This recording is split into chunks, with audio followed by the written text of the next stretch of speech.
Assalamu alaikum learners, hope you are well. Today we are going to be doing calculations. That means addition, subtraction, multiplication and division. Now again we have done this in term 1 and also in lockdown we have covered this. So it's just again a recap. Remember, calculations play a very important role in your syllabus. Right, the first example is an addition. So I'm given a sum 4,634 plus 234. Now, one of the reasons why I'm doing a recap of calculations is when I was marking your books, I noticed that some of you are not aligning your numbers properly. So I just want to recap how to align your numbers.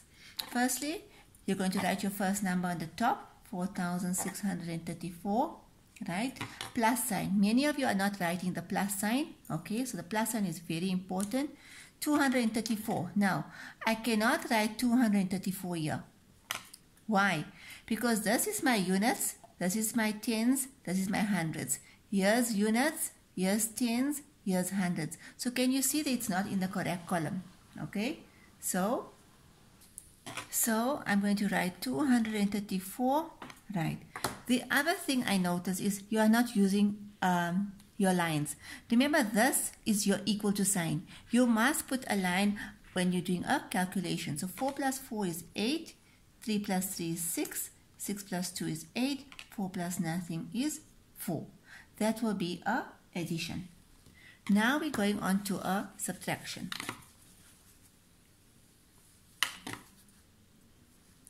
Right, so if I have 2,000 minus 1934, 1934, so 2000, my sign, please, very important. Another thing, the sign does not go here. The sign goes on the next line before I write my second number, 1934. In this case here, okay, 0 can't minus 4. I have nothing, I can't minus. I borrow from my neighbor, but my neighbor has nothing. I borrow from the next neighbor, but that neighbor has nothing. So I take the 2, it becomes a 1. Right. So when I'm borrowing and it's like I have to share with the neighbors. I can't go back to my house without sharing with all the people who don't have bread, can I? So it becomes a 9, and then I become a 10, or the last number becomes a 10.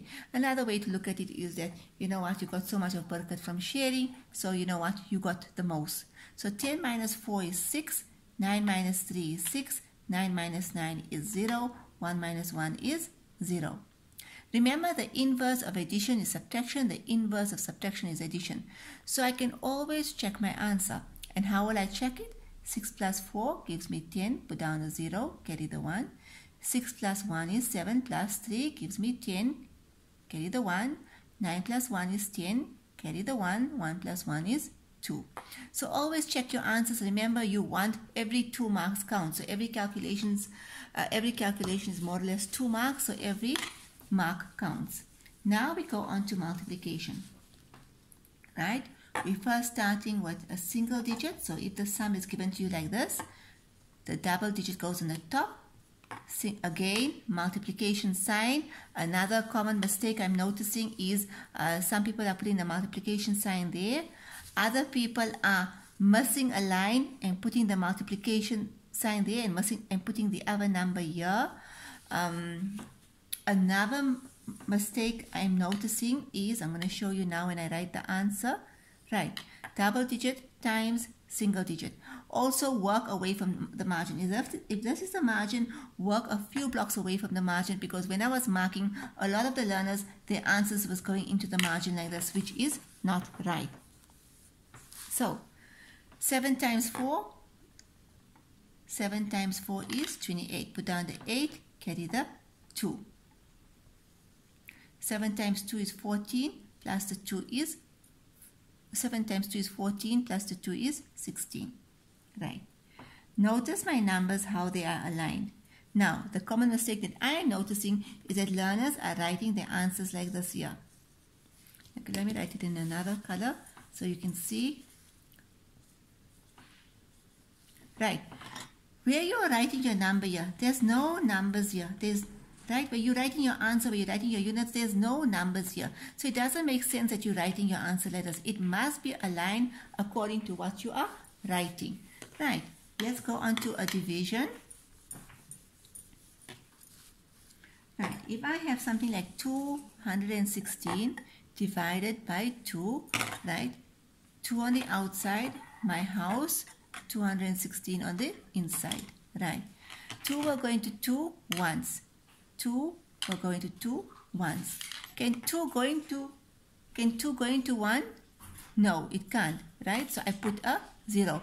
So what I notice also is that some learners are putting a dot, right? Right, so what I'm noticing is learners are putting a dot. Let me show you that again. You're putting a dot, then you're saying 16, 2, 4, 6, 8, 10, 12, 14, 16, and you're putting it down. But remember, there's no such a thing in your number system as 1.8, right? If a number like 2 can't go into the 1, we put a 0, and we join those two numbers together. We join it together, okay? So my answer is 108. Right, let me do another example. 27 divided by 3. So 3 on the outside, house, 27. Please use a ruler when you're doing this, okay? 3 can't go into 2. We put the dot, join the two numbers together. You can circle it, you can join it like this here, and then you count in 3s, 3, 6, 9, 12, 15, 18, 21, 24, 27. And that gives me 1, 2, 3, 4, 5, 6, 7, 8, 9. And that gives me 9. Jazakallah for listening.